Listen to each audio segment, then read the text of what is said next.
Excellent. All right, welcome everybody. This is our last NEBCA webinar for this season. We've had a really successful season, and we've had some really interesting topics to keep us going through the winter season. So Dave Imas is our last topic of the season, and we were sort of bugging him all through winter to try to pull together a judging topic that was going to be a bit more interesting than reading the guidelines. So he's put together a really interesting webinar. It's kind of a non-judging judging webinar on discussions beyond kind of what's in the guidelines and talking about you as a judge and how to manage the whole process and keeping yourself healthy and sane over that period of time. So I'm going to start by introducing you to Dave. Dave was born in the Bronx and he moved to the West Coast with his family when he was about 5 years old. So he spent most of his time in California and in Washington. Some of his highlights from his working life come from working on a wagon train in Arizona, and he owned a leather clothing store in San Francisco, and he owned a dog and boarding facility in Washington, and that's when I met Dave for the first time. For most of his life, he's been involved in manufacturing and manufacturing software. Highly professional person. He's done tournament level racquetball as a racquetball player competitions, and competed also in rifle marksmanship. Over 30 years, he's won state and regional and national championships. He's provided clinics for new and advanced shooters up and down the West Coast as well. So Dave began working with Border Collies in 2006, and after a long sordid tale of ridiculous expenses, we were all talking about how much we've spent on this, far too many dogs, and putting his vets and his sheep providers' kids through college. He now runs a farm in Eastern Washington in the Spokane area. It's about 90 acres, and he has about 160 head of Katahdin, Cheviot, and some Scotties. So Dave provides lessons and clinics there, as well as hosting two really beautiful sheepdog trials. Rolling hills, gorgeous fields on the northern Palouse. I'm not sure if I'm pronouncing that right.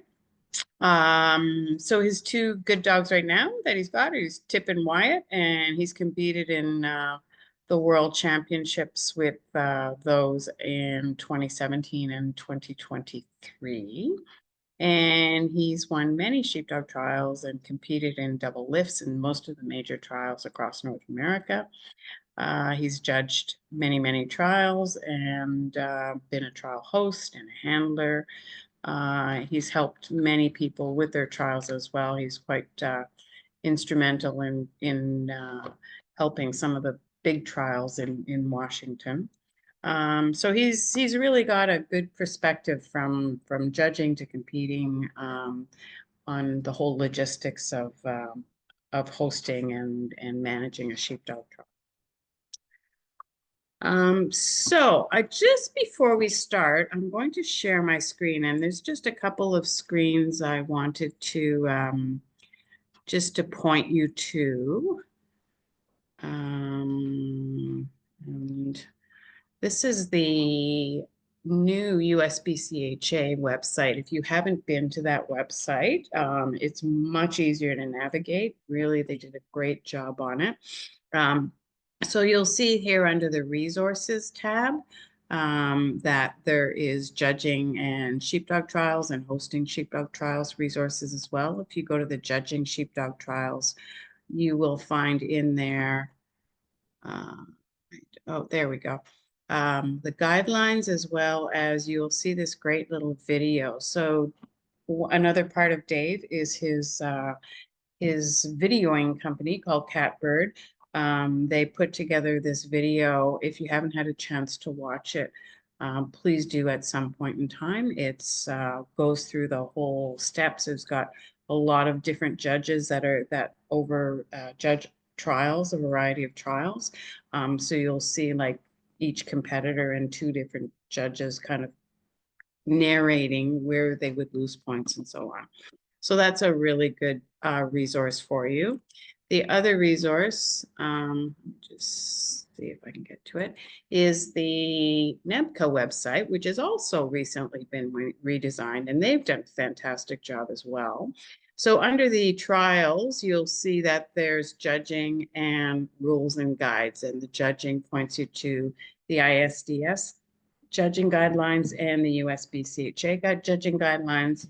And the rules and guides talk about the rules and guides to hosting trials within NEBCA. So some really good resources in there that are a bit more, detailed and not quite the detail level that Dave wanted to get into on this in this webinar. So without further ado, I'm going to try to unshare my screen. Whoops.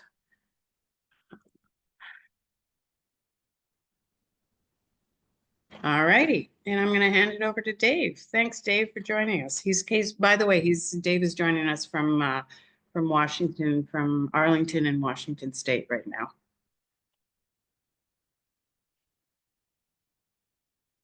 Did we mute you? We might have accidentally muted you as we.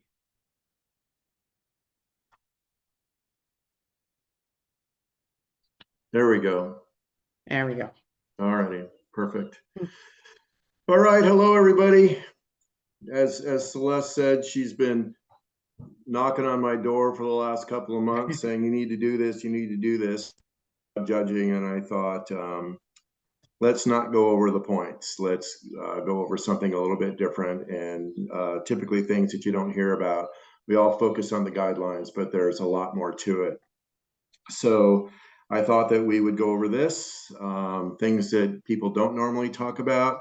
I'm going to give you my perspective as a handler, as a judge, and also as a host. So I am absolutely positive that there will be things that I say here today that others might disagree with, and they might not necessarily be wrong in their disagreement. But this is my perspective, and we'll just live with it until you find out different.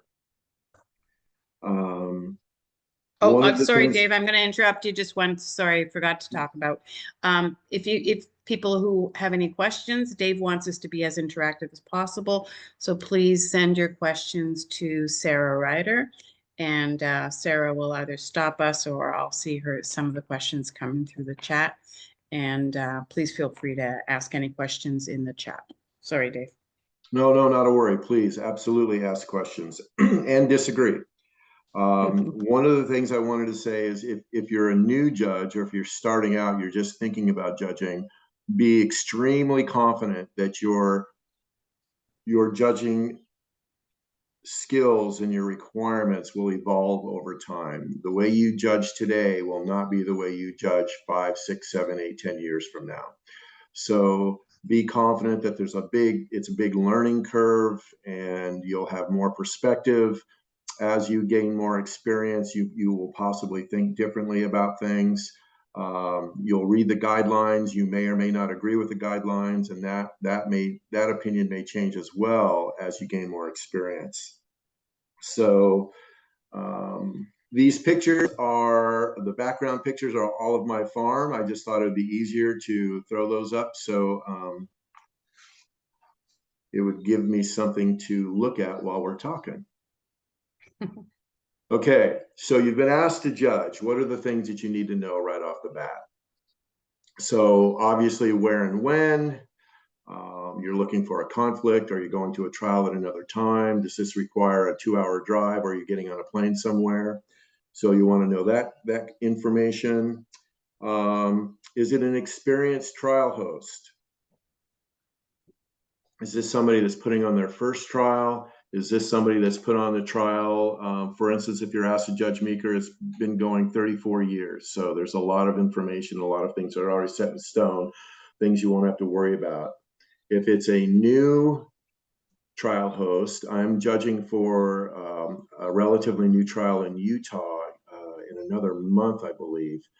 And they're asking me a lot of questions about the set out pens and the course and things of that nature. I'm going to help them figure out the timing. So it'll just help you understand what the requirements will be of you as a judge if you understand where the host is coming from. And how many trials? Is this a 3-day trial? Is it a 3-day trial with 3 individual trials? Is it a 3-day trial with using all day, say Friday and half of Saturday for one trial, and then the other half of a Saturday and all day Sunday for the second trial? So in that circumstance, you'll be having to maintain your standard of consistency over a day and a half, as opposed to just the individual trial or the individual day. An extreme example of that would be Meeker, where you have to maintain your level of consistency over 3 days, or the finals. Well, have we gone to individual day qualifying in the finals? I don't remember. Previously, the finals had 4 days of qualifying, and you needed to maintain your consistency over 4 days. So that was a very challenging thing. Okay, 1-day or multi-day trials. Are you judging all classes? Are you judging open or just open? Are you also judging novice, pro-novice, open ranch? I judged a trial in Minnesota. I judged open, and then much to my surprise, I was judging pro-novice and novice, and it turned out that there were 125 runs on 1 day of the lower classes. It was a fascinating day and absolutely exhausting. You'll want to know what kind of sheep that'll help you. I'm sorry, I've got everything going in different directions. So compensation. At our trial, we pay $500 a day. We also pay lodging and travel and all of your expenses. When we hire a judge, from the moment that they get on a plane, there should be no expense until they get home. And that's the way we look at it. Not all hosts can do that. Not all hosts pay $500. Some people pay a little bit more, some pay less. Okay. You're also going to want to consider, and this is something that I do once or twice a year, I try and judge for free. And I will hope to have my expenses covered, but I try and not charge a daily rate, because I know there are some trials that are just getting by. And so if there's anything that I can do to help the host be a little bit more successful financially and encourage them to do it another year, I'll do that. Okay. I'm also pretty flexible with pay. With some trials, there's another trial that I'm doing, and my normal rate is $500 a day. They just can't afford it, so I've just dropped my rate. Okay, you'll also want to know what kind of sheep. Are you running on range ewes? Are you running on a farm flock? All of the information that you can get in that regard will be helpful for you to make your decision on whether you want to actually take on the assignment or not. And then you go to trial prep. And what I'm looking at here is read the guidelines and then read the guidelines again. I cannot tell you how many people have shown up for a trial and they've not read the guidelines. That's pretty common when we're talking about European or UK judges as well. We had a UK judge one of our trials last year, and we asked him a question about something that he had done after the trial, and he said, well, that's not the way we do it in Ireland. It's like, my sweet, we are not in Ireland. And so we had a discussion about that, and went to the guidelines and showed him where the conflict was. And he promised that he would attempt to read the guidelines that night before we went into the next day. A fabulous example of an individual who did a tremendous amount of prep from the UK was John Robinson. A number of years ago, judged Meeker. Now, he had never run on range ewes. He had never seen a range ewe. Many people in the UK and Europe asked the question, why in God's earth do you people run on range ewes? And I think that's an excellent question. But regardless of that, John went to the point of reading our guidelines and read them a number of times. He also arrived early. In those days, Soldier Hollow ran right before Meeker, and so he attended Soldier Hollow so he could get a feel for what range ewes did and how they reacted and how they worked around a dog. And then I remember him grabbing my arm and pulling me aside and saying, "Hey, I've watched 15 of your videos of Meeker and of Soldier Hollow so I can get a better understanding of how these sheep move and react." And I thought that was just absolutely fabulous. It was a tremendous job. And John's a wonderful man and did a fabulous job judging. It was one of the best performances I've seen from a judge. So the next thing, and I'm going to share with you my personal perspectives. And again, this is coming from a trial host perspective, from a shepherd perspective, and from a judge and handler perspective. My number one priority is the well-being of the sheep. And so when I'm a judge, I take ownership of the flock. And given that I own my own sheep, and I've been running on sheep and own sheep for 20 years, that becomes extraordinarily important to me. And I just flat out will not allow animal abuse. I will not allow a dog to abuse sheep. So there's my number one priority.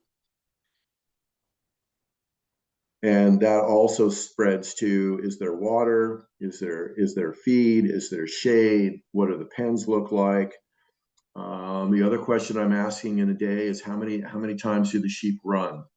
When I host our trial, I get enough sheep so the sheep run once a day. And so that means we can have between 55 and 60 runs. I will not run sheep twice in a day. The other thing that you have to consider when you're judging, if the sheep are being rerun at a trial, there are a lot of trials that just don't have enough sheep, and so they do have to rerun them. The thing you have to consider is if the sheep are going to be rerun, one dog harassing one packet of sheep earlier in the day can adversely affect 5 runs later in the day. So if you've got a dog that's chewing on sheep run 2 or run 3, and those sheep are definitely going to be run later in the day, they can absolutely go rogue because of the experience that they had earlier. So this is something that you absolutely want to take into consideration. And how much pressure you'll allow a dog to put on livestock. My number 2 priority is the well-being of the dog. We're talking about, is there heat? Is there water on the field? And something that we have to consider on the west side of the country these days, it's becoming more and more a factor, is air quality. In 2022, we were very, very fortunate. The national finals were held in Minden, Nevada, and I arrived there about 4 days ahead of time. And the air quality at the time that I arrived, because of a forest fire that was going on about 50 miles west, the air quality in Minden was about 450. Typical air quality, good air quality, is up to 50. When you start getting into the 100 level, you start getting into hazardous air quality. 150 to 200 level is very, very hazardous, and we're at 450.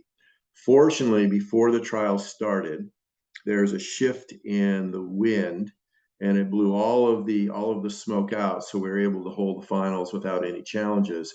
I don't think there was any thought about canceling the trial, but that may, well, at least on the west side of the country, that may become a factor at some point. I know for myself, I'm not going to ask a judge to sit out in a field for 6, 8, 10, 12 hours judging a trial while sitting in air that is so high or so poor in quality. So I think that's a factor that's going to have to be taken into consideration. So again, water on the field, taking, are we running, is it 45 degrees? Is it 85 degrees? Is it 90 degrees? It's something that you have to really pay attention to. And then lastly, getting the dogs in the correct order. And that's my list of priorities for when I'm judging. Sheep first, dog second, and judging the trial and getting the right dogs in the right order third. Okay. So one of the things that we also talk about, and I've seen many discussions on this online. There's the judging forum on Facebook, and this has come up on a number of occasions. Is how do we judge? Are we judging against perfect? Are we making accommodations? You're at Meeker, and at Meeker, there's absolutely no such thing as a straight line. The sheep are always pulling off to the right.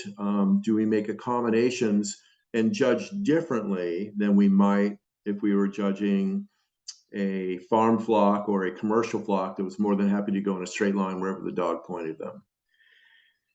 And my perspective is that you have to judge against perfect. If you begin to make allowances for sheep that are extraordinarily difficult, I absolutely guarantee you that sometime during the day, somebody's going to run those sheep right down the middle of the field. And if you've made allowances for other dogs that did a decent job, but didn't do the perfect job, and you give them, say it's a fetch, and you give those individuals 19 points, when the guy comes down and he runs those sheep right down the middle of the field, you're kind of stuck. Now the difference between sheep that were offline and sheep that were online is 1 point. You're not rewarding the individual that did the good job. So my perspective is, it's not my job to give people great scores. It's my job to get them in the correct order. So if you win a trial with a 50, that's okay. That's just an indication of how difficult that trial was. If you didn't earn a 95, I'm not going to give you a 95. I'm judging against perfect.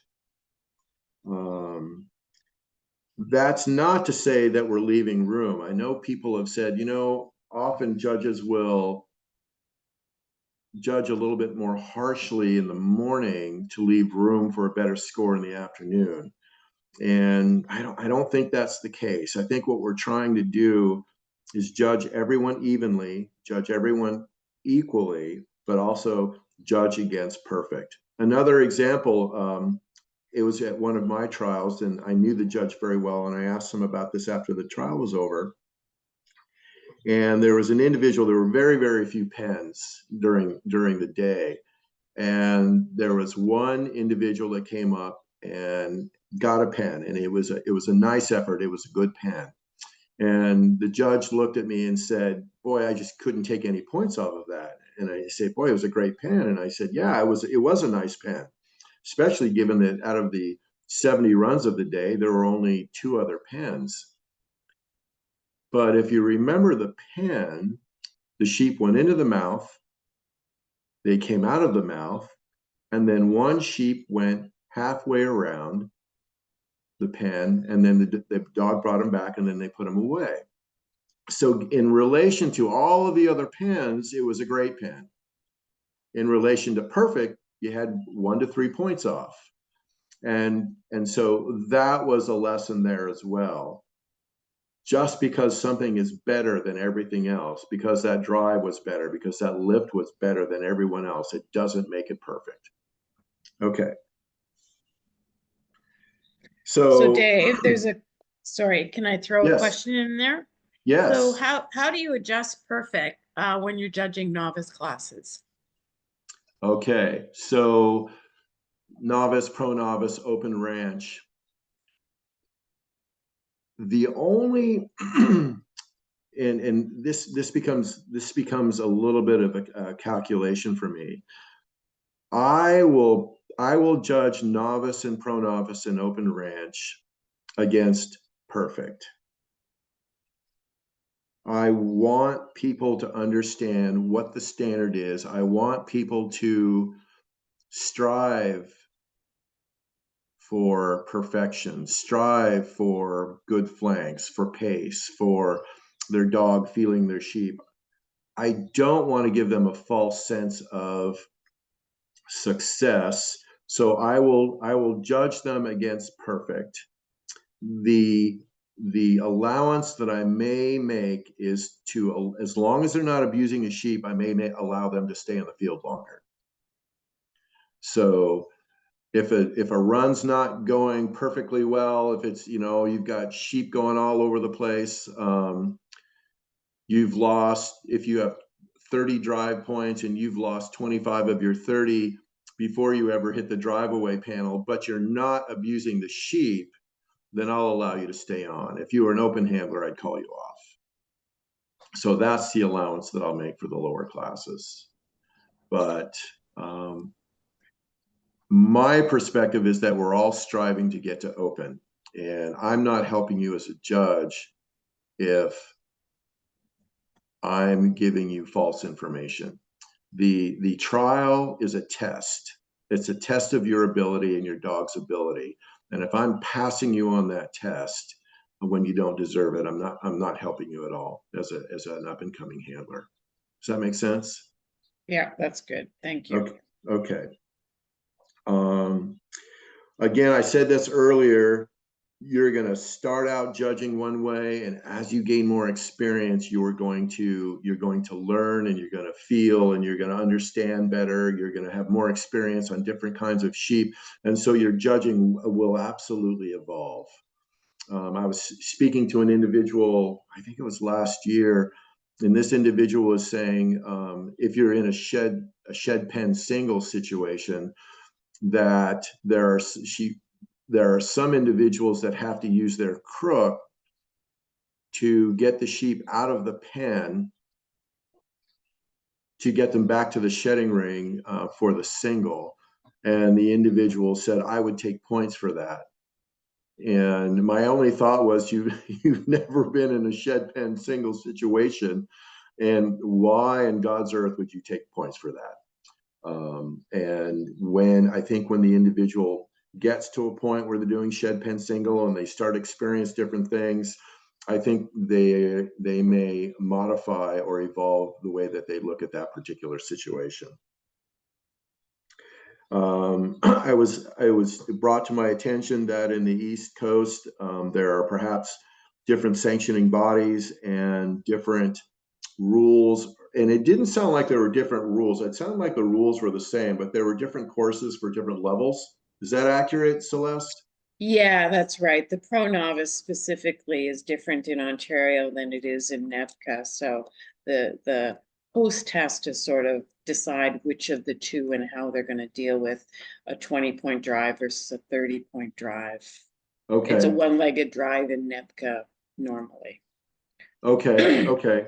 So obviously that's more information that you're going to want to get as a handler. And I would expect, if I were to fly to the East Coast and judge a trial, I would hope that the host would bring me up to speed, perhaps prior to me getting on the plane, so I could do my own homework and they could send me the regulations and the rules and guidelines. So I could do the prep that's necessary and be familiar with everything that was involved.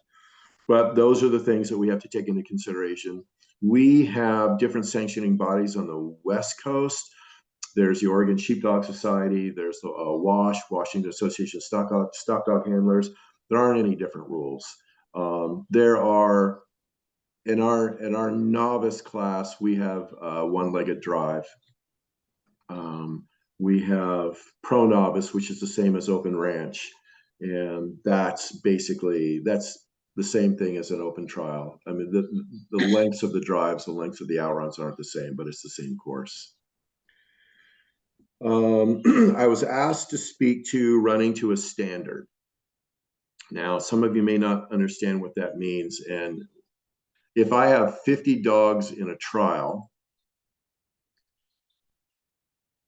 as a judge, I'm looking to find the top 20%, those people that will get points. And so with a 50-dog trial, that would be 10 handlers. So the first 10 handlers will run, and they'll all stay on the course, and they'll all get scored. When handler 11 steps up, and let's say in the those first 10 runs, there's a 90 all the way down to 55. So there's my standard, and the bottom of the standard in that case is a 55. So now when run 11 gets on the field, at the point that they have less than 55 points available to them, they're disqualified. They're called off the field. And so if you crossed over on your outrun and circled your sheep on your fetch, I'm sorry, on your lift, and were completely offline on your fetch, you're probably going to get disqualified or called off the field somewhere along in your drive. And that's how many points you would have lost at that point. And so what they're saying is you are no longer eligible to be in the top 20%, to be above that standard. So you no longer have the opportunity to run. So they'll call you off. And the whole thing there is they're trying to save time during the day by running for the standard. I've talked to a lot of people that have, one, when you're driving 17 hours to get to a trial and you get called off prematurely, it's not particularly fun. The other aspect of that is I've talked to a lot of people that have run to a standard and said it really doesn't save you any time, because now what you have to do is you have to gather up those sheep and get them off the field. And sometimes it takes longer than it would be just to let you finish the run. So I'm not convinced that running to a standard is necessarily a positive thing. In my opinion, again, speaking from a host perspective, I do the math and figure out how many runs I can get done in a day. And so if that's 55 runs, given how much daylight and how long my runs are, and then throwing a little bit of time for things to go sideways, I can do 55 to 60 runs. I'm not going to put or allow 80 runs in my trial for the day in hopes that 20 of them go horribly wrong and I can call them off and save time. That's just not the way I want to operate. So it's unlikely that I'll ever run to a standard at my trial, but some people do.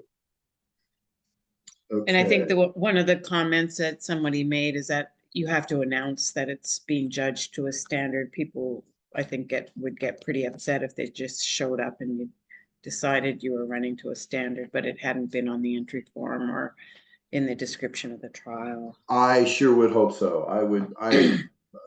Personally, I would be real upset if all of a sudden I found out I was running to a standard at, when I again drove 17 hours to get to a trial.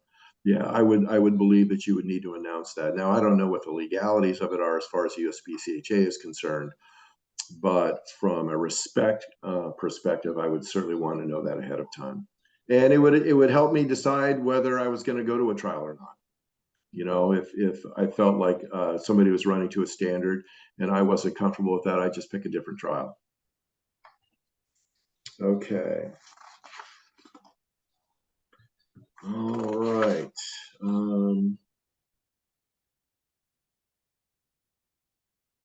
Now, the course. This is probably my favorite course at our trial. 300-yard outrun. It's relatively short, but it's a 600-yard drive up a hill. It's really a lot of fun. So the judge is not responsible for setting the course. The course should be set by the host. And for hosts that have been hosting, running their trials for multiple years, the judge shows up. The judge shows up at my trial. Excuse me. We change our course every night pretty dramatically. So we may start out with this course here. The next day is a 450-yard outrun. The next day is a 280-yard outrun with another 600-yard drive. And then we finish off with a 515-yard outrun.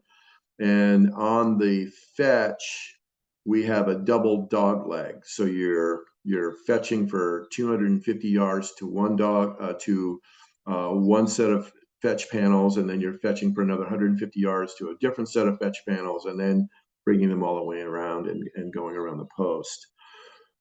So that's up to the host. If you go host it, or if you go judge at Meeker, you're not changing the course there. If you go to the Bluegrass, you're not changing the course there. Often courses are pretty standard for the terrain that people have on their property. You can perhaps, if you're going to somebody again that's a new host and they're not quite sure, you may be asked for input, and then of course, give whatever input you have and go from there. When you set up the course, when we're looking at the course, and then what we're looking at is the run time. So again, the host should be doing this, but if they don't have the experience, then you might do this as well. To set the run time, you go and stand at the post and walk from the set out post to the handler's post at a relatively brisk pace, and then you walk the drive. And let's say that takes 6 minutes. After that, you add 2 minutes on for each of the elements. So shed and pen, you would add an additional 2 minutes each, so 4 minutes.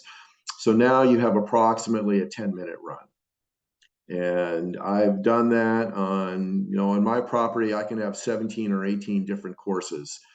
And I've done that, I can't tell you how many times, and it typically will get me very, very close. The other thing you'll have to take into consideration are the sheep. We run 2 to 3 year old, it's a commercial flock and he brings 2 to 3 year old targies. So they have a nice brain about them. They're more than happy to move off of a dog if the dog treats them well. If a dog doesn't treat them well, their run's going to turn into a clown show pretty quickly. But if you treat the sheep well, you can get our courses done in 10 to 10 and a half minutes. So we usually allow 10 and a half minutes for a run.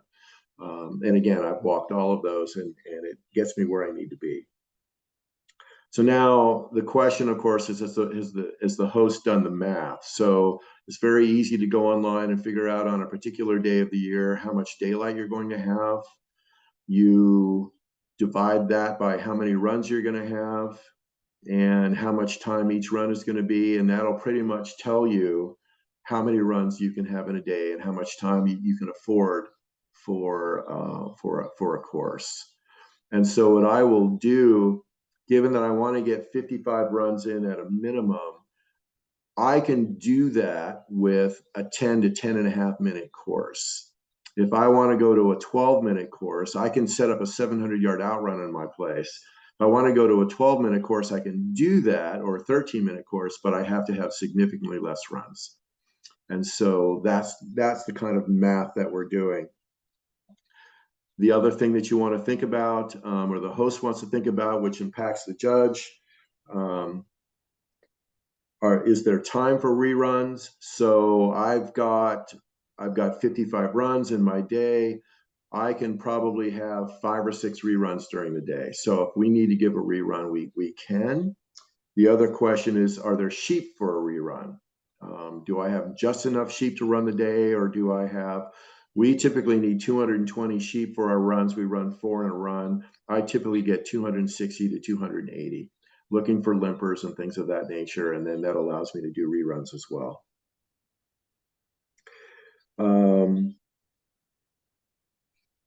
Dave, we also want to talk about, I'm sorry?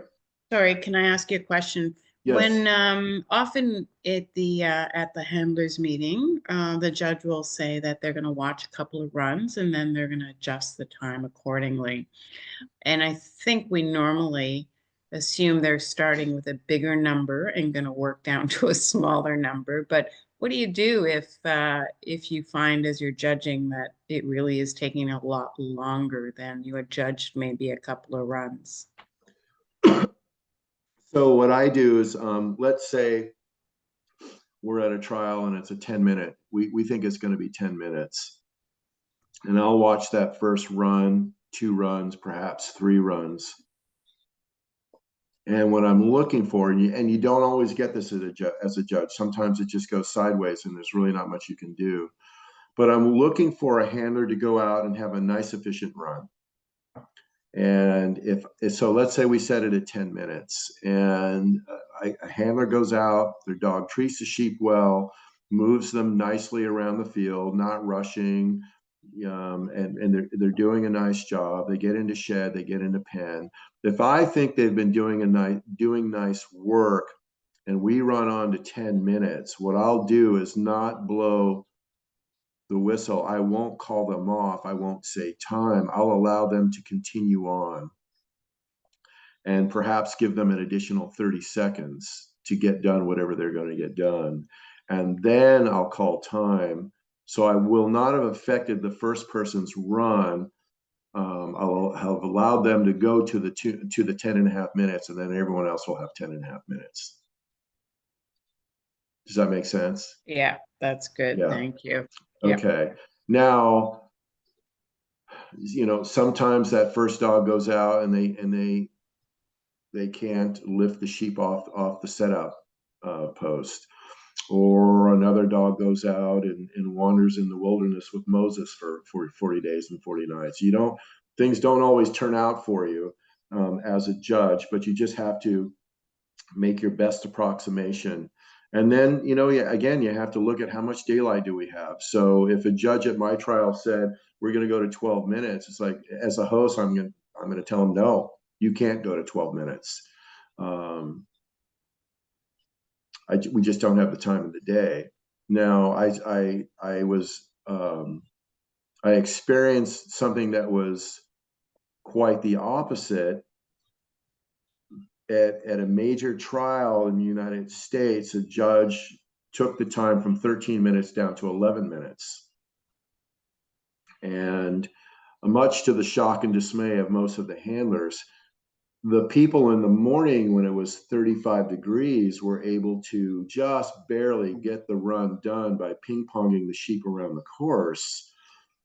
As it got to 3:30 and 4 o'clock, when it was now 85 degrees, the sheep changed dramatically, and there's no way this side of heaven that those sheep were going to finish that course in 11 minutes. So that created a real challenge in that regard. And so that's something to consider as well. We want to give dogs time to do a nice job and get the job completed. I've seen courses that have run and they're like 3 minutes, 4 minutes too long. I've seen people get to the pen with 5 minutes to pen, and they didn't run the sheep around the course. So if you have any doubts, if it's not an experienced host that's run their trial over years, I mean, that gives them the opportunity to evolve and modify their run times as well. If you need to, walk the course and time it, and then go from there. That'll get you within 30 seconds, I think, of what the course time should be. Okay. While we're talking about reruns and we're talking about time, one of the questions that you have to ask is, what does the cause for the rerun look like? And I was reading the guidelines the other day, and basically what it says is if you do an outrun, lift, and fetch, the moment you turn the post as a handler, you've accepted those sheep. As a judge, and I expect help from my course director as well, I also expect help from the setup crew, and we'll talk about that in a second. What I'm looking for as a judge is, how do the sheep set? If I have even sheep that are coming out and setting at the post and then run 15, sheep come out and they're running back and forth, and the set out crew, whether it's one individual or two or three or whatever it is, are just really struggling with this particular set. Rather than going through a rerun, what I'm going to do is I'm going to send those sheep back and ask them for a different set. My job as the judge is to try and make sure that everyone has an equal opportunity for success. On the fetch, I should be looking, not only am I judging this run, I'm also looking to see, are there any limpers? Is there anyone that looks ill? Is there anyone that isn't fit? I'm expecting the course director is looking for that as well. That's part of their responsibility. If I see that, I'll call a rerun. I'll stop it right there and I'll call a rerun. Some people might get upset because the sheep are running down the field. And so now I have to question, are the sheep running down the field or is the dog chasing them down the field? So we go into that regard. I had one individual, as this individual is at the post, the sheep are being brought out to the set out post. And for whatever reason, they just walked to the set out post and then sauntered by, walking about 1.5 miles an hour. They didn't stop at the set out post, which I didn't see as unusual. You know, every now and again, you got to send your dog and move the sheep back to where you want them to be. This individual turned around to me and requested a different set. And after I got over my surprise, I declined, and the set out crew brought the sheep back, set them down, got them where they needed to be, and everything was fine. So as a handler, you're looking for limpers, as you're looking for unfit sheep. Oh, I had an experience as well where I could see from the handler's post, I could see the sheep coming out of the pen. And when my set came out of the pen, there was a dog hanging off the face of the first sheep. And so I just turned around and looked at the judge. Fortunately, the judge saw the same thing that I did. Often the judges aren't paying attention, and requested that they put those sheep back and bring out another set. So as a judge, your responsibilities start before they send the dog. You need to make sure that you're paying attention to those sheep as they're coming to the set out post. Okay. All right. We'll Can go you on. can you talk about maybe what the pros, like how does if a handler is thinking they should get a rerun, what would the process be for that situation? As a handler myself, I would put my hand up in the air and I would turn around and try and get the attention of the course director. And if they're paying attention and they're seeing the same thing that I'm seeing, we may have a quick conversation. You'll see it not often, but on occasion, where the course director will come out and say, hey, we think that you deserve a rerun for whatever the reason might be. And then the handler has a choice to take the rerun or continue on. On occasion, I've been that handler and they've offered me a rerun and I've said, no, thanks, I'd rather just continue on with my run. So you have that option as well. But I would put my hand up in the air. I would turn and get the course director's attention. Again, if they're doing their job, they're already attending. And if you get no response, you can take that as thank you, but no thank you, continue on with your run. If you turn and get their attention and now there's some shuffling and things happening, then you know you're going to get a rerun.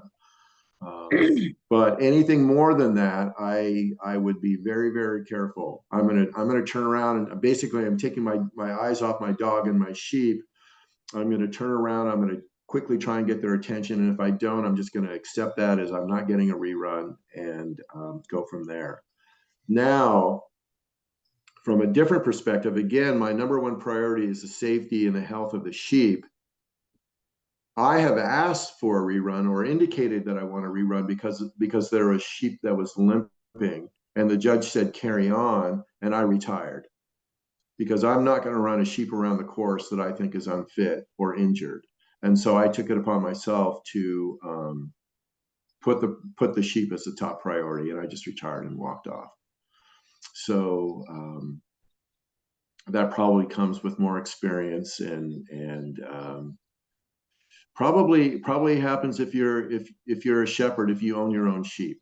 Sometimes people that don't own sheep don't feel the same value, and so that can go both ways as well. Okay, handlers meeting. I just assume, and it says this in the guidelines, everyone should have read the guidelines before you got to the handlers meeting.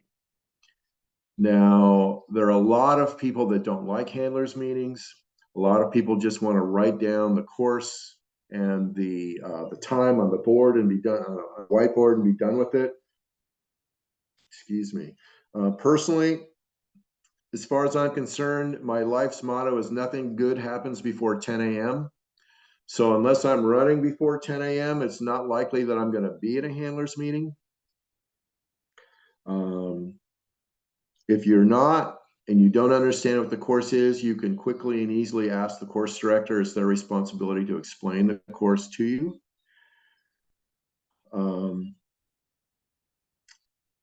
So everyone should have read the guidelines. And now we have many, many judges that will actually deviate from the guidelines. It says right in the guidelines that you're allowed to deviate from the guidelines. If as a judge, you're going to make a significant deviation, you need to communicate that during the handlers meeting. That's also within the guidelines. It's not uncommon that a judge will have a significant deviation and not communicate that. I think it's a fault with the judges, and it's something that we need to get better at. As a judge, so the handlers meeting's going on. Typically, the host will step up and say, "Thank you very much for coming." Go through all of the things that are particular about somebody's farm. At our farm, we don't put out garbage cans, so we remind everybody if you brought it in, you need to take it out. Where the water is, where the walking areas are, all of those details will be brought out there.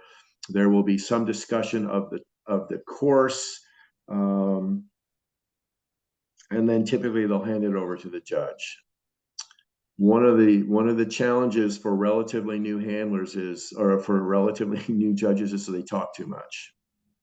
And they start saying, well, I'm going to do this, and well, I'm going to do that, and this is the way I'm going to judge this, and this is the way I'm going to judge that. And what you need to do as a new judge is just shut up and answer whatever questions are there. One of the common mistakes that you'll see is somebody will ask about shedding, and then the judge will start discussing shedding and how they're going to judge it, and when they're going to call it, and how they're going to do it. And then the first thing that happens is the first dog that goes out there and it gets into the shedding ring, they call it differently. And they do exactly the opposite of what they said in the handlers meeting. So you back yourself into a corner. You say, I'm gonna have you call the dog in, and I want you to turn these sheep around and march these sheep off 2 or 3 steps, and then I'm going to call your shed good. And as luck will have it, every single time some dog will come flying through, not have control, not walk those 3 dogs off, or those 4 sheep off, and the first thing you'll hear out of the judge's mouth is good. And now you've lost the faith right off the bat. You've lost the faith of the rest of the handlers, because now they have no idea what you're going to do, and you're not doing what you said you would do. One of the most important things about judging is you want people to be able to figure out how you're scoring. If I judge a run and I've got handlers out there, and let's say I have this score come in at a 75, after they've watched me judge for a little bit, if I'm consistent, they should all be able to say, yep, that's going to be 73, 74, 75, 76, maybe within a couple of points. When you do that, when you're able to do that with your level of consistency, you gain the trust of the handlers. And that's exactly where you want to be as a judge. You don't want judges second guessing and thinking, I don't know what the hell this guy's doing. I can't figure out what his scores are. That's the worst thing in the world as a judge. If that's the case, you're not doing a good job. So we really need to work on our consistency. And my perspective is the shed is probably the most difficult part of the course to judge consistently and to judge well. So yeah, just be very careful. Don't lay out your plan. You need a plan in your head. You want to judge it consistently, but in the handlers meeting, the quieter you can be, the better off you are. Dave, can you give us a couple of examples maybe of the sort of what would be likely deviations from the guidelines? I was in a trial, a big trial, and I had a run that was going good enough to make the double lift. And I was running out of time and really, really rushing to get from the shed to the pen. And I brought my sheep within 2 inches of the, and I only know that because it was videoed.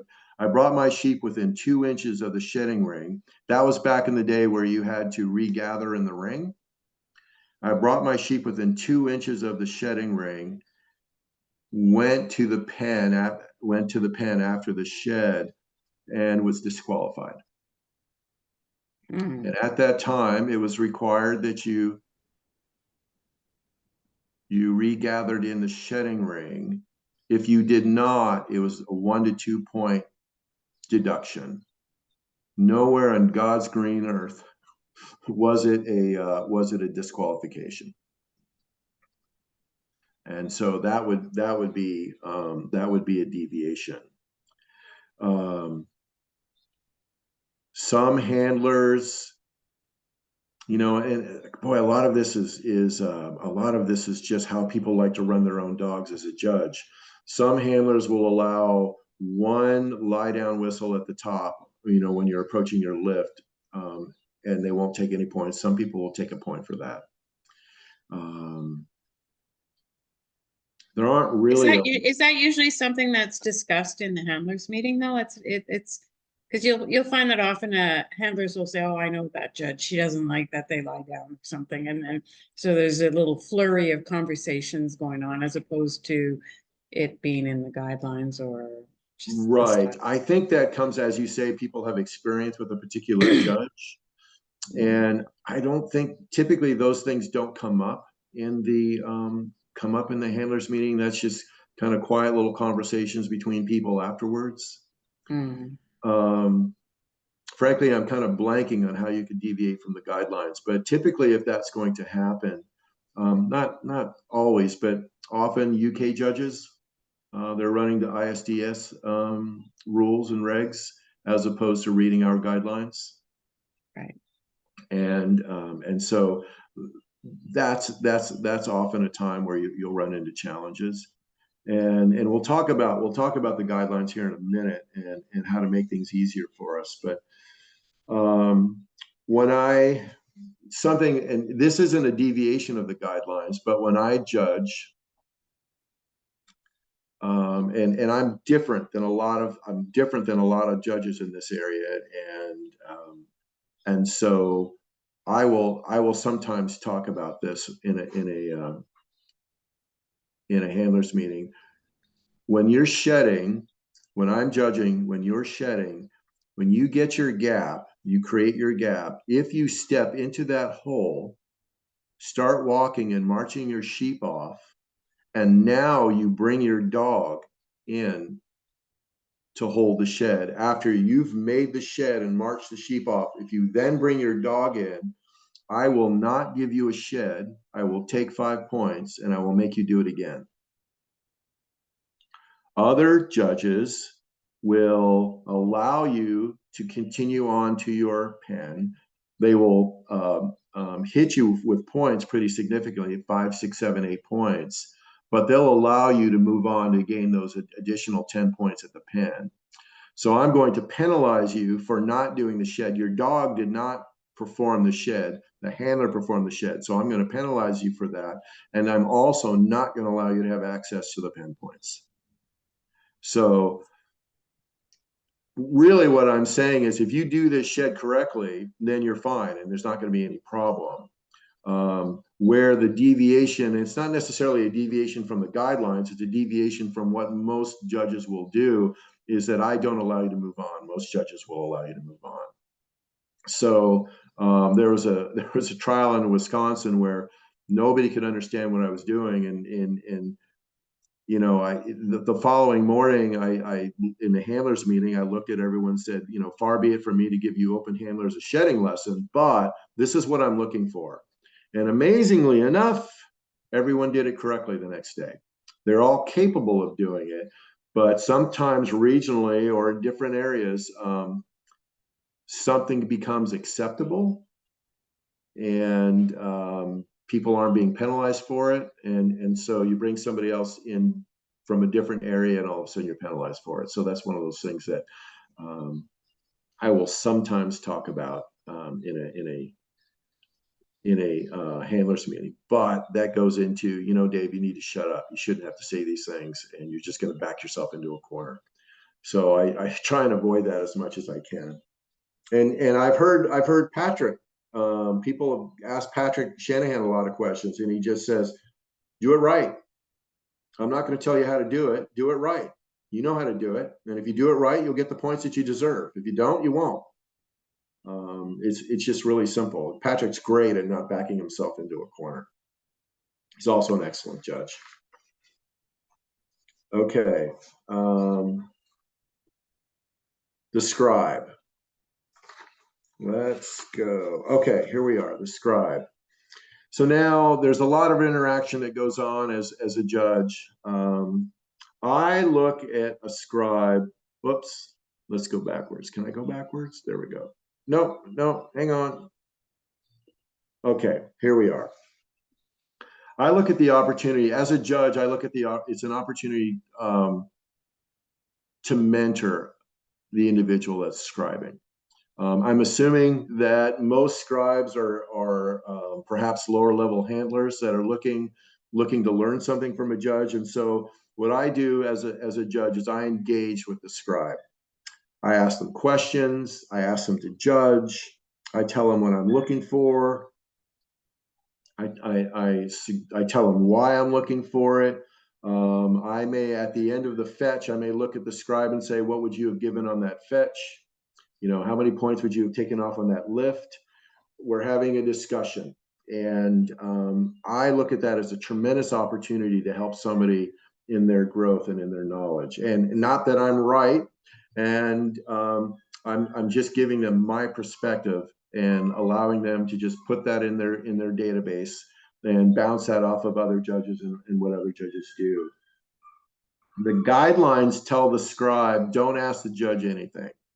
And I get that completely. I remember I was very, very early on, and I was scribing for a judge, and I asked a question or two, and the individual looked at me and gave me a big scowl and said, "Shut up, this is not a lesson. You just sit there and take down the numbers." And I dutifully shut up and took down the numbers. The individual apologized for being so sharp a run or two later, but it was a real good lesson for me. Not everyone does everything the same. And so I am looking for engagement, and I will engage with my scribe, and I will put him to the test. Now, the other thing that happens with the scribe is I will take a quick look to make sure that the scores and the points are, I'm sorry, not the scores, the points are correct. I do everything I can to not know what the final score is of a particular run. I don't want, even subconsciously, for that to bias how I might judge someone else. And that's another reason that when I'm setting out, I don't have a run order with me when I'm setting out. I want to be completely beyond reproach. Sometimes people will say, well, you brought out a set, that person got the great set, everyone else had a horrible set. Well, that may be true, but I don't know who's running, so there's no bias on my part. But I do everything that I can to keep my mind clean and not know the final score of an individual run. And so at the end of the day, someone will ask me who won. I'll have no idea. I'm judging every run individually, independent of all the other runs. I'm not I'm not judging comparing one run to another. I'm judging comparing to perfect. And if I'm able to do that, judge each individual run against perfect, that allows me to be consistent and get the dogs in the right order. Okay. Course director. Responsibility of the course director is to keep track of people, make sure people are ready to go. That doesn't mean you go running around to trailers and hunting people down. That just means that you've got people lined up, and those that are there, if they're not there, some trials are informal enough that if they miss the run, it's not a problem. They just slot them in later on. And I don't have a problem with that. Other trials, if you go to Meeker, if you go to the Bluegrass, you go to the finals and you're not there for your run, you're done. You're not good. There is no slotting you in later on. Okay, so the judge also is there to explain the course as necessary. If you were lazy like me and and you weren't at the handlers meeting, then they can explain the course, tell you what the time is and any peculiarities about the course. They're also supposed to make sure each packet of sheep is in the right place. The whole job of the course director and the judge is to make sure that everyone has the same fair chance to be successful. So you've got a handler's post up there. And my hope and expectation is that the sheep will be somewhere 5 yards around that handler's post. I don't expect that the sheep are going to be right on the handler's post every single time. If they're too far to the left or right of the handler's post, now all of a sudden what you've got for this particular individual is a dogleg fetch.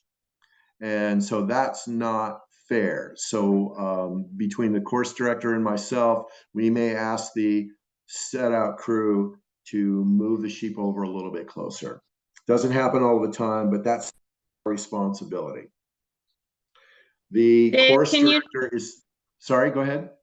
Sorry, can you talk about just on that topic, excuse me, if the sheep have drifted off from the set out point, and it may be dog caused or not dog caused, how you as a judge deal with those situations? How do you determine, you know? I'm sorry, so on the outrun? On the lift, on the lift. Okay. So if the sheep have drifted, then maybe the dog is still on the outrun doing a very wide outrun, and the sheep may have drifted, or yeah. Okay, if it's not dog caused, and I believe that the dog has the opportunity to gain control of the sheep and have a successful run, I will judge it accordingly. And so what I will do is wherever the dog takes control, there is a new line, and in this case, it might be a dogleg fetch. But so if the sheep have drifted off 15 yards to the left of the handler's post, the dog goes out, gains control, not a problem. Now it's a dogleg fetch to the fetch panel. And I will score that accordingly. There aren't any points taken for the fact that they're offline. Their job now is to maintain this new line. By definition, it's a new line because it was not dog caused. If it's the sheep are offline and it's because the dog's outrun was too tight, that was dog caused. There's obviously going to be points taken for that. Now, the handler's responsibility, excuse me, is to put the sheep back on the original line and bring the sheep down the field on the original line. And then, of course, I'm judging that accordingly. They're losing points on the outrun, probably losing points on the lift. They've got to go 15 yards back onto the fetch line. You're going sideways, you're losing points there. And then, of course, you're losing time as well. So dog caused, points are being taken. Not dog caused, I allow the dog to gain control and now do a fetch on that newly defined line. Does that make sense? And yeah, Yep. Can you help us maybe understand a little bit, how does a handler know that you think it's dog caused or not, I guess is the ultimate question. Oh, That's interesting.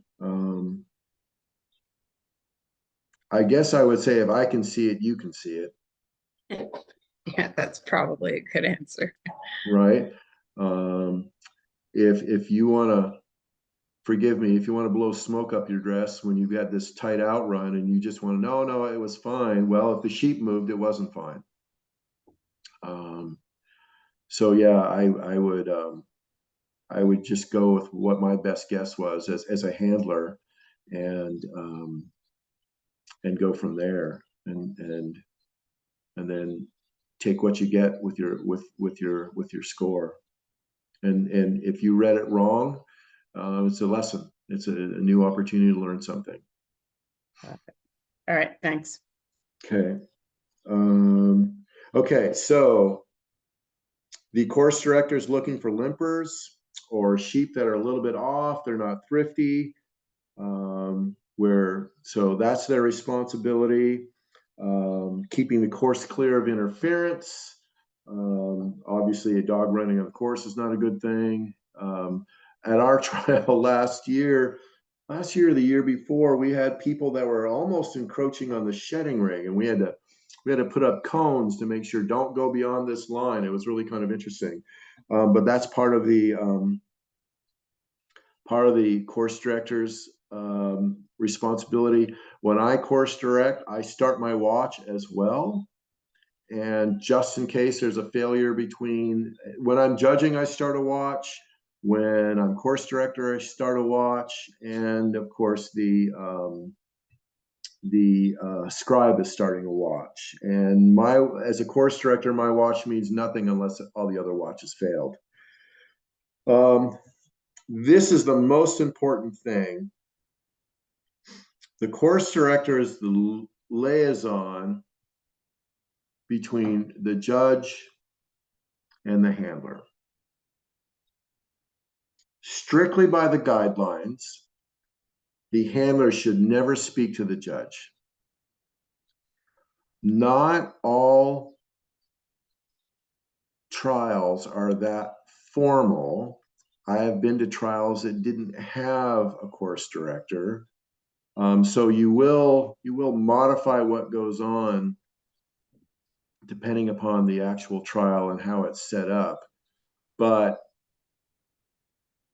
I have experienced myself a circumstance, and I've watched other people. There was a trial in California, and there was an individual that was shedding, and this individual didn't understand why their shed hadn't been called. And they had 3 or 4 attempts at the shed. The individual had called their dog through 3 or 4 occasions, and there was never a call of good from the judge. So then the individual timed out. And after they timed out, they absolutely lost their shit. And there were voices raised and extraordinary levels of frustration and not understanding and yelled questions and why didn't you call and this and that and this. And as I watched that, the course director was nowhere to be seen. My perspective is that the course director needs to make him or herself available at that moment and go to the handler, intercede, and basically help that handler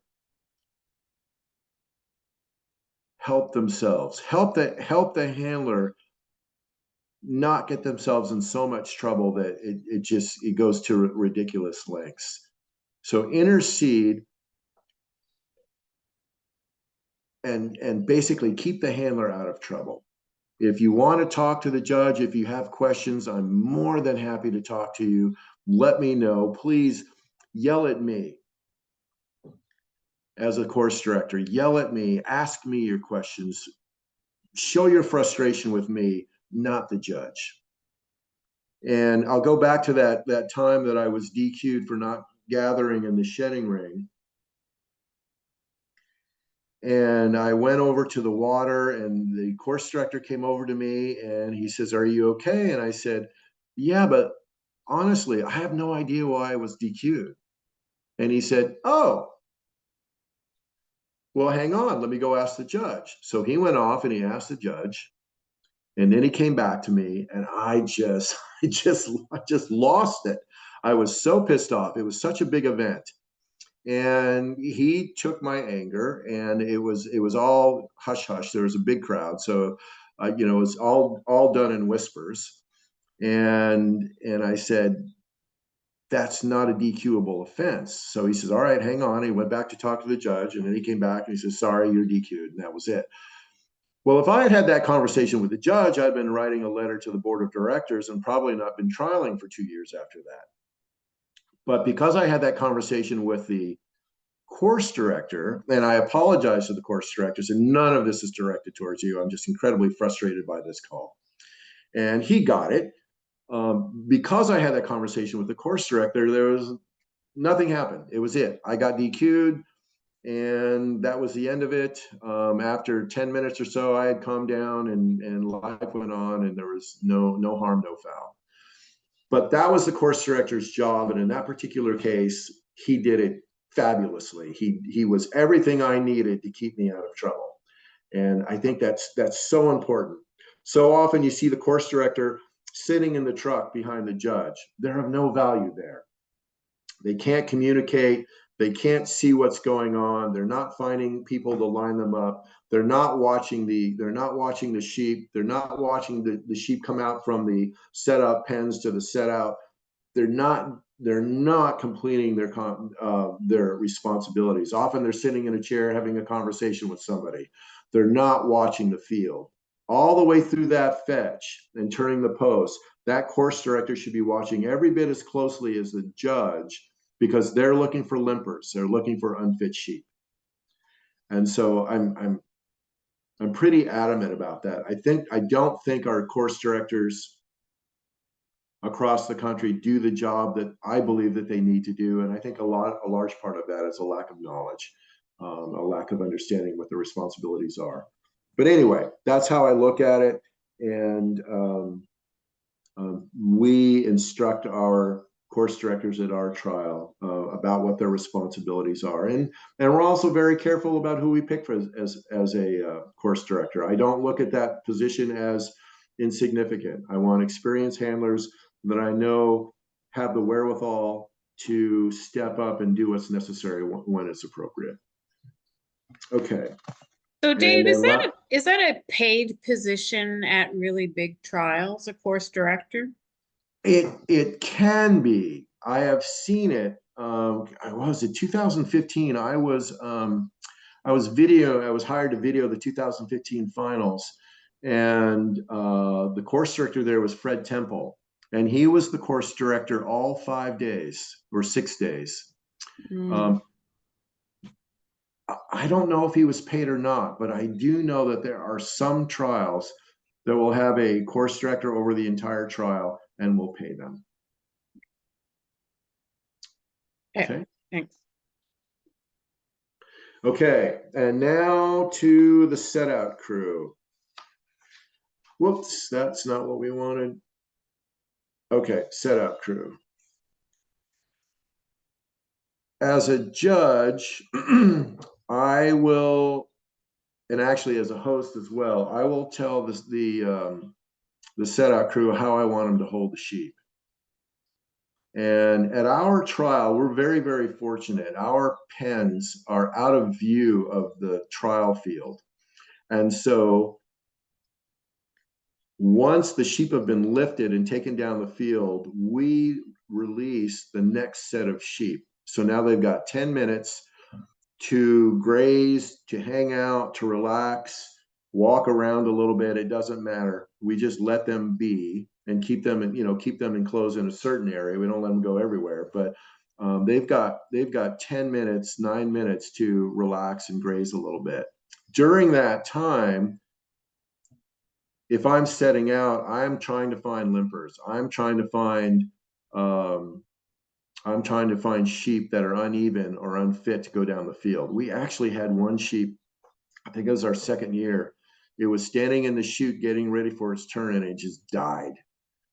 Right there in the chute, it just dropped and died. And I thought, I'm so glad you did that in the chute and not, as you're going down the field. So I also have a good friend that works the pens, and we spent a lot of time on our pens. And so he's looking for limpers as well. He's looking for unfit sheep. So we're all spending time looking for sheep that would give the next handler a disadvantage. We're trying to avoid that completely. What I'm looking for, and this becomes controversial, and I've had people completely disagree with me, but that's okay. As I'm setting out, if the dog's doing a nice outrun and clearly is not affecting its sheep, I will hold them as tight as possible. I will not allow those sheep to drift. Conversely, if a dog's running up the field, the middle of the field, and I can see the moment that that dog actually makes eye contact with those sheep, and it might be 200 yards away, but the fact that the dog's running straight up the middle of the field, I'll let those sheep go. I won't try and hold them because the dog has actually made contact. Now, what some people will say is that I was actually performing as a judge. And I understand their perspective, and I don't necessarily disagree, but I feel like it's a part of my responsibility to make the trial run as smoothly as possible. And for those people that do a good outrun and the dog isn't affecting their sheep, to do everything I can to give them an opportunity to have a successful run. And some people, I've heard people say, well, my dog was only 150 yards away. It's like, it was, but it was also very tight. And if you're watching the sheep and watching the dog, you can see those sheep, those heads come up. The heads come up, you can see the sheep starting to turn and run away or start to move in the opposite direction. Clearly, the dog has made contact with the sheep. And in that case, I'm not going to hold those sheep. I'm going to let them go. And now something that's even more controversial, and I really struggle with this. And again, as a host, I have one sheep provider. And if that sheep provider decides to no longer bring sheep to my trial is over. It's done. There's no one else I'm going to get sheep from within probably 6 or 7, 8 hours. So on our field, you can see in this picture here, there's all these rolling hills. That's not my property, but that's an example of what the northern Palouse looks like. It is possible that if you do your fetch and you're offline enough, you're going to go behind a hill and the judge will not be able to see what's going on. Last year, we had 3 or 4 dogs that got sheep behind that hill and then just mauled them. We're tearing at them, tearing at the legs, tearing at the neck, trying to drag the sheep down. And now the judge can't see it. And what people will say is, well, what you can't see, you can't judge. And that's true. But as a set out individual, I can't stand by and watch that happen. So I went running down the field. I'm waving my crook, trying to get the attention of the people down, the course director and the judge, and we're on the radio, and we're having a conversation, and I'm telling them what's going on. There are many people that believe that should never happen, that I should never indicate to the judge what's going on, because now I'm judging. And again, I think we go back to your first point, which was take care of the sheep. Eh? Exactly. My only responsibility is to take care of the sheep. And so If they don't want me, at my particular trial, if they don't want me to say anything, then my solution would be, as the host, is the moment the dog and the sheep are out of view, they're disqualified. And that's that. So there's no longer a discussion. Normally, what I would do as a judge is, if you're all of a sudden your dog and sheep go out of view, I'll give you a couple seconds to bring them back into view. And if it looks like everything's fine, then off we go. And you've just lost a couple points because you're offline. But as a judge, if I've got a dog really abusing livestock, I'm gonna, and the only person that can see it is the set out person, then I want them to tell me. That's my responsibility, is the safety of those livestock. And I know people will disagree, but that's okay. One of the other things that people disagree with in that regard is, and I think it's a a missed perspective. Handlers don't want judges to use binoculars. They shouldn't be able to see anything that I can't see, is the common refrain. But they've lost sight of the fact that you're not in competition with the judge. What I want is the judge to see everything that they can as best they can. And as long as they're using the binoculars for everyone, then I don't care if you're using binoculars or not. I am not in competition with the judge. The judge is there to judge as best they can. And if binoculars helps them do that, I'm fine with it. Now, the guidelines say no binoculars. So, I mean, that's fine. But I think sometimes we lose sight, we lose perspective of what we're really trying to accomplish. Okay. Can I just, sorry, one more point. Yes. Can I just ask you one more point on that? And you're talking about how you're talking to the set out and so on. There are a lot of trials where people don't like using walkie-talkies, and they say, well, just phone me if you need to talk to me. Oh, yeah. So can you talk about sort of what effective communication techniques or tools are for you? Yeah, we use walkie-talkies. Yeah. I can press a button, I can have a conversation with somebody, as opposed to having to pull my phone out and dial their telephone number. And I suppose that they both accomplish the same task, but I don't need to know your phone number. And so I might need to be able to talk to, well, as a host, at any given time, I may need to talk to the judge, the course director, the set out crew, the people working the pens. If it was nothing more than, what do you want for lunch? And now, if I've got to get on a phone and I've got to call all these people individually, it makes no sense whatsoever. So for us, using a walkie-talkie, they're relatively inexpensive. Batteries are relatively inexpensive. Yeah, that's what I'm going to do, and that's what we've done. So we have 8 walkie-talkies that we use, and we go through an inventory every year before our trial. And if we don't have 8, then we make sure we do have 8. And that's how we do it. Why you would not want to use a walkie-talkie, I'm not at all sure. Okay, thanks. Yeah.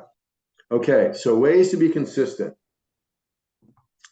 As a judge, you want to make things easier for yourself. You want to make things easy as possible. And that's how you become consistent. You want to define your parameters. In your mind, what does the perfect lift look like? What does the perfect shed look like? What does the perfect fetch look like? You want to know what that looks like before you ever show up at the trial. You have to define a standard and hold that standard all day long for every single run. That standard has to be etched in your mind. And you have to be really, really consistent with it and really hold on to it dearly. If you're judging meeker, you've got to hold that standard for 3 days. You've got to judge the exact same way for 3 days over 135 runs. So if you haven't embraced what you think is good work, quality work, and what meets the guidelines, you're going to be all over the map. So you really have to find a way to develop your own definition of what's good work. Now, there are easy ways to do that. So this is a lift at a trial, and this is the way, and I'm gonna say this, and then I'm gonna tell you about all the variables that are involved. But this is the way I judge a lift. Sheep comes straight at me, 0 points off. If they're off a little, I just look at it basically as a clock. And the further your angle, the more points are off. Now, of course, if the sheep are going the opposite direction, there's more points off for that. And then you get into the variables. How long did it take for the lift? How many walk-up whistles did the handler have to give to accomplish the lift? What was the pace of the lift? Did the sheep gently lift and come straight down the field? Or did they come straight down the field, but they were going at 30 miles an hour for those first 3 steps because the dog kind of blew them up? Those are all variables that I have to add into the calculation. But by having this little clock here, that allows me to be consistent. As long as I stick with this, I'm okay. Another example is the drive away. Let me move this thing here. It's the exact same thing. I'm watching the drive away, and I have my standard, and I have it embedded in my mind, and somebody else's standard may be different, and that's okay. I know a judge whose line for not taking points, that 0 points, it's not 21 feet, it's 4 inches. If you deviate from 4 inches of smack dab dead center of that panel, of those 2 panels, you're going to lose points. I don't necessarily agree with it, but the individual is very consistent with it, and that's all that matters. So how you would do something like this, where you would decide to take points from, that's up to you. What I'm showing here is a way to allow yourself to be consistent. Now, the variables are you've stepped off and you've crossed that line for 1 point or 2 points. How long did you stay out there? So I'm looking at, okay, so you stepped off and now you're in the 2-point realm, but you did that for 40 yards. So instead of taking 2 points, I might have taken 3 or 4 points. The other thing that I'm looking at is what is your pace? Are you running at 100 miles an hour? Or are you taking these sheep on a nice gentle jog? Another variable, and this is one that's also controversial, is how many whistles are you blowing? Some people don't care about whistles. Other people will take points if they believe it's the handler is blowing excessive whistles. And now there's another variable. How do you define excessive whistles? Each judge will define that differently. I don't care how you define it, just be consistent with it. That's the main thing. That's what will allow you to be a successful judge. People after the trial all look at the board and say, yep, first, second, third, fourth, fifth, all in the right place. It makes complete sense. Something else that you want to consider while you're judging, it's not uncommon to move while you're judging. You might be in a truck, or you might be in a truck and you're watching the lines. And then for perhaps the drive away, on that first run of the day, you open the door and you pop yourself out so you have a little bit different of a view and you can see that drive away better. If you do that on the first run, you damn well better do that every single run thereafter. If you don't do that on the first run, you should not do it during any of the other runs after. You need to give each handler the exact same opportunity for success.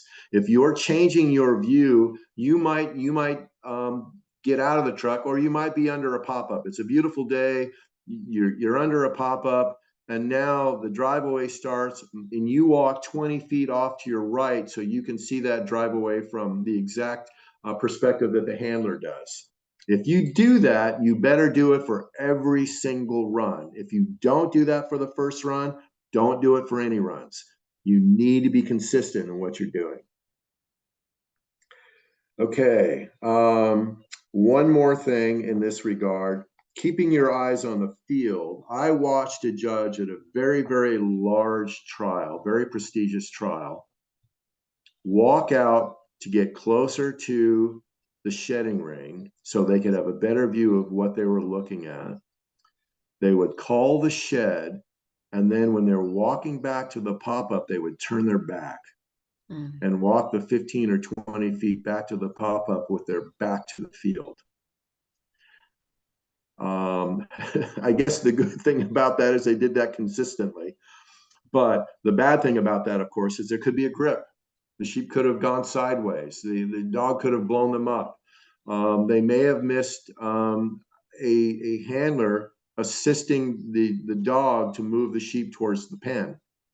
There are lots of things that could have happened in those 15 or 20 steps that the judge would not have seen. So make sure you're keeping your eyes on the field. Okay.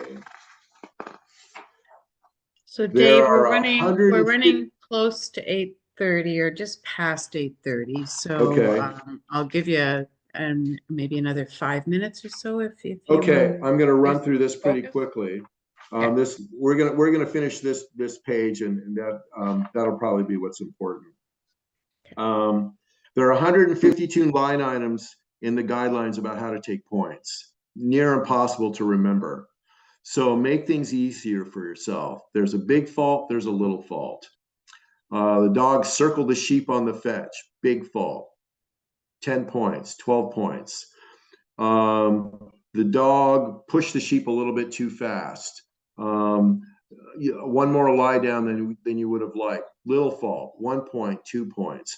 I'm not going to remember every single of those 152 line items when I'm judging a trial. But if I've broken things down into big faults and little faults, that will help me make decisions and be consistent and allow people to have a fair shot at being successful. Okay, now we'll get into something else controversial. Ways to save your concentration. You got 60 runs. They're 12-minute runs. It's 12 hours of concentration during a day. I don't know how many of you have ever concentrated that long, but it's near impossible. We can't even get people to pay attention at clinics for 45 minutes, let alone a judge sitting there in a chair and concentrating for 12 hours and giving each and every single dog their utmost of concentration. In that sense, when we go to a trial, we pay for an opportunity to test our dog. We do not pay for 12 minutes. We have to really understand that. You pay for an opportunity to test your dog. If you fail, you're probably going to get called off. If you don't get called off, you're going to get pointed significantly. As a judge, I'm going to give every run that looks like it's going well and looks like it's competitive, I'm going to give every run like that my utmost in concentration.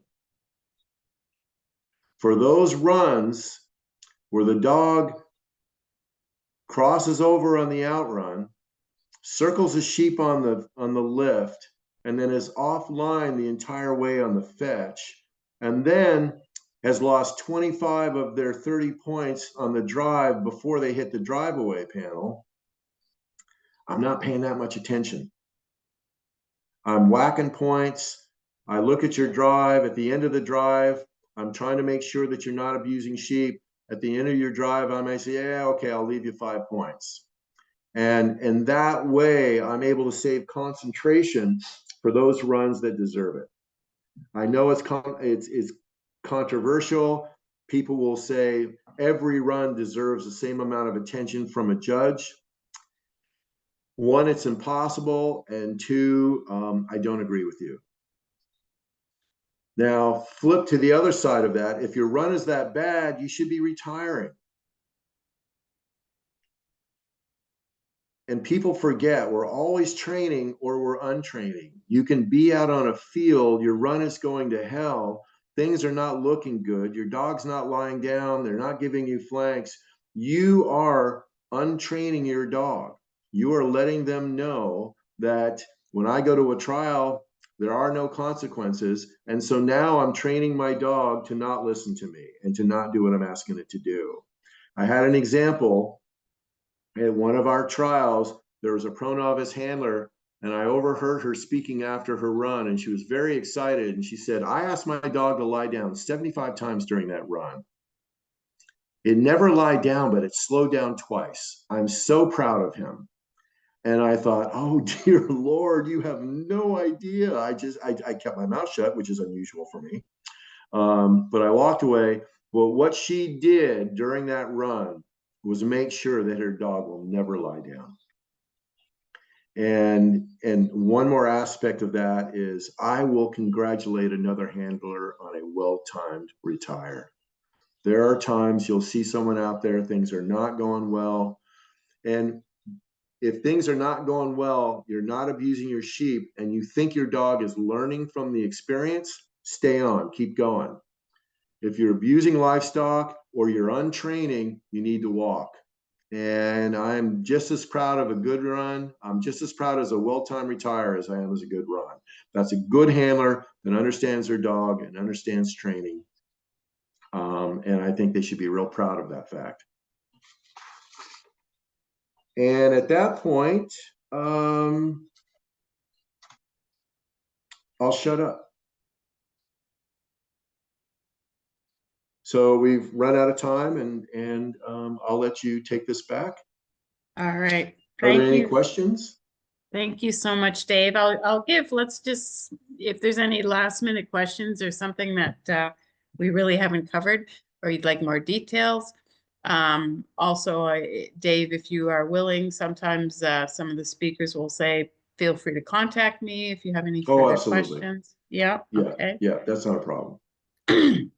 While we're waiting for a few questions to come in, I'd just like to give a big thank you to the webinar committee folks, Sarah and Joan and Fiona and Pam Mueller, who have all just been outstanding as far as the hard work they've put into this year. So thank you, Dave, and thank you to the webinar committee. Sorry, Sarah, I interrupted you. Go ahead.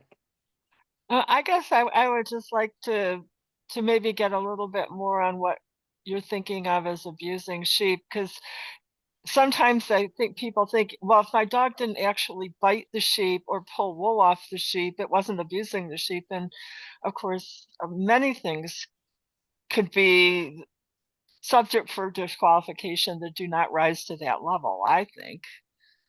Oh, I agree. And so if a dog's bringing, often I have a dog that's very, very forward. The dog that I went to the world trial with is a very forward dog, and I'm often asking the question with him on our fetch: are the sheep running or is he chasing them? And so what I'll do is I'll lie him down, and if the sheep are reasonable, I'll lie him down, and the sheep will stop. And in that case, if I can gain control in that regard, I'll be okay. If the dog goes up, does a lift, and the sheep are running 400 yards as fast as they can with the dog hot on their trail, the dog may not have made contact, but I'll probably disqualify you. And it'll look the same way in a drive. It can look a little bit different. One, again, if the dog is not making contact but blowing the sheep up, that I would consider abuse.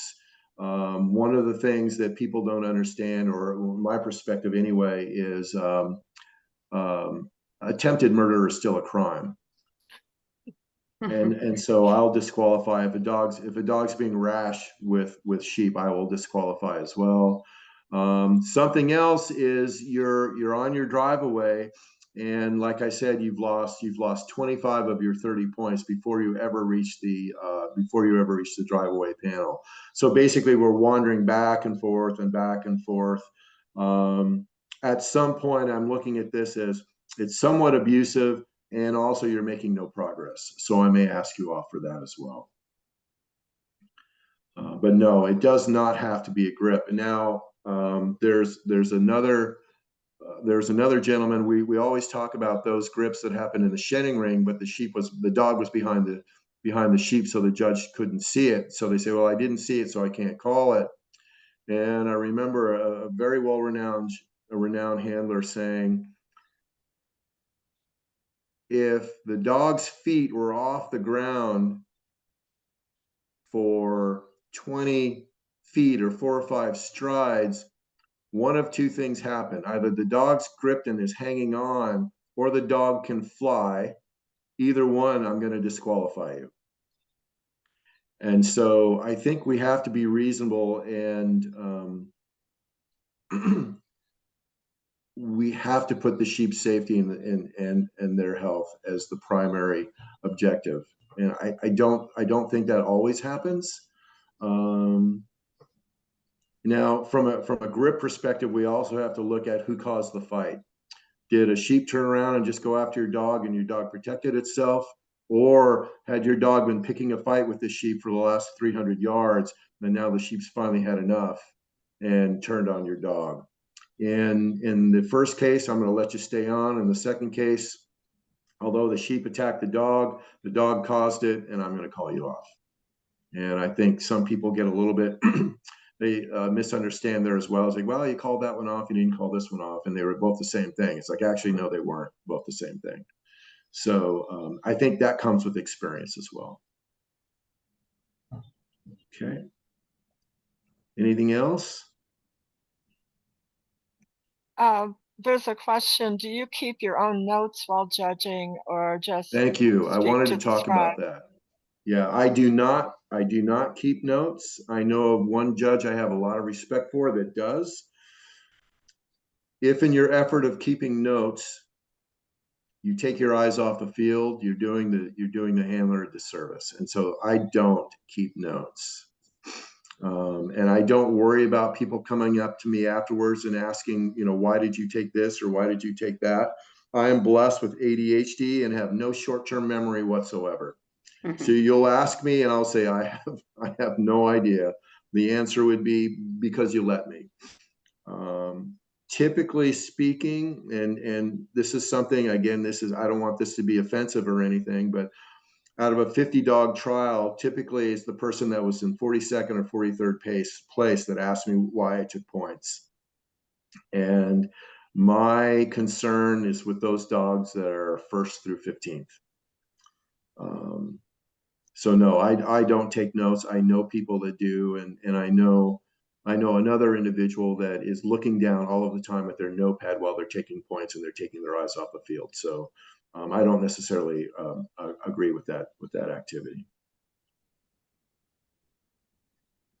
Now, I have seen people ask the scribe to write down in the box on the score sheet in the area of that area, ask them to write down a note.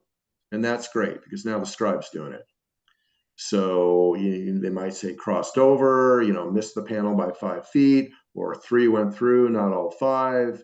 All of those things to help them remember, and also allow them to answer questions if they are approached by a handler after the trial. Now, of course, a handler's not supposed to approach a judge after a trial. Most judges I know aren't offended by that if it's done in a meaningful and honest fashion, and just looking for information so I can improve myself. But that kind of note-taking where the scribe's actually doing the work and you're just telling them what you want them to write, that makes complete sense to me.